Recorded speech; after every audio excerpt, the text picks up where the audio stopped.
Skill इंडियाला जेवढं banner छापण्यासाठी, जेवढं त्याच्या मार्केटिंगसाठी पैसा बीजेपीने खर्च केलेला आहे, जेवढं सत्ताधाऱ्यांनी खर्च केलेला आहे, तेवढा खर्च जर खरंच पोरांना स्किल शिकवण्यासाठी जर केला असता तर आज ही परिस्थिती निर्माण झाली नसती. मला तर म्हणायचं आहे, जेवढं स्किल इंडिया किंवा त्यांचा प्रचारासाठी, प्रसिद्धीसाठी त्याने भारतीय जनता पार्टीने, सरकारने खर्च केला ना, तेवढ्या खर्चामध्ये जर नियोजन केलं असताना 4-5 नवीन जिल्ह्यामध्ये, 4-5 जिल्ह्यांमध्ये नवीन MIDC विभाग केली असते.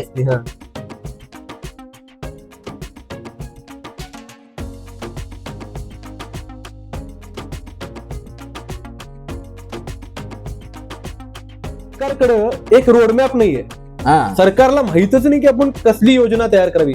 स्किल इंडिया नावाचं एक ऑपरेशन जे आहे बीजेपीने सुरू केलं होतं, ज्यामध्ये जे आहे विद्यार्थ्यांना जे आहे स्किल्स कशा प्रकारे आपल्याला देता येतील ITI द्वारे किंवा MCVC कोर्सेसच्या माध्यमातून जे कशा प्रकारे आपल्याला स्किलफुल लेबर क्रिएट करता येतील, स्किलफुल विद्यार्थी तयार करता येतील, जे वर्कफोर्स तयार करता येईल, जे पुढे जाऊन जे भविष्यामध्ये देशासाठी काम करतील, स्वतःसाठी एम्प्लॉयमेंट जनरेट करू शकतील. परंतु ते जे स्किल इंडियाचं जे पूर्ण कार्यक्रम होतं ते पूर्णपणे जे या ठिकाणी फेल होताना दिसतंय. 100% फेल झाले. काही त्याला महत्व राहिलं नाही.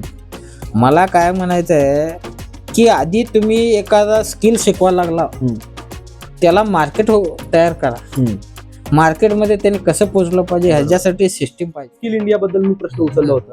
स्किल इंडियाला जेवढं बॅनर छापण्यासाठी, जेवढं त्याच्या मार्केटिंगसाठी पैसा बीजेपीने खर्च केलेला आहे, जेवढं सत्ताधाऱ्यांनी खर्च केलेला आहे, तेवढा खर्च जर खरंच पोरांना स्किल शिकवण्यासाठी जर केला असता तर आज ही परिस्थिती निर्माण झाली नसती. मला तर म्हणायचं आहे, जेवढं स्किल इंडिया किंवा त्यांचा प्रचारासाठी, प्रसिद्धीसाठी त्याने भारतीय जनता पार्टीने, सरकारने खर्च केला ना, तेवढ्या खर्चामध्ये जर नियोजन केलं असताना 4-5 नवीन जिल्ह्यामध्ये, 4-5 जिल्ह्यांमध्ये नवीन MIDC विभाग केली असते.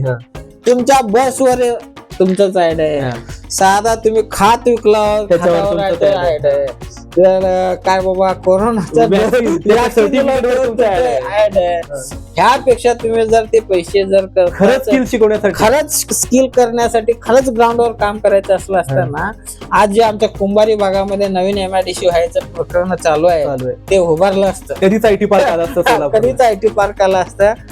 जेवण मला काय म्हणायचं आहे, मला काय सरकारच्या कुठल्याही पक्षाच्या विरोधात नाही. त्यांची भूमिका असते.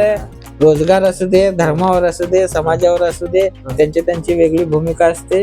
आमची एक वेगळी भूमिका आहे.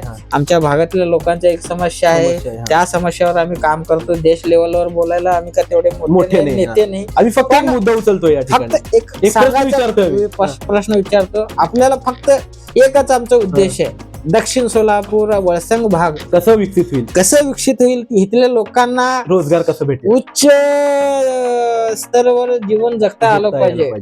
ह्यावर मी काम करणार माणूस आहे. आता माझं कुवत आहे तालुक्यापुरतं. मी तालुक्यामध्ये कसं काम करता येईल हेच बघणार.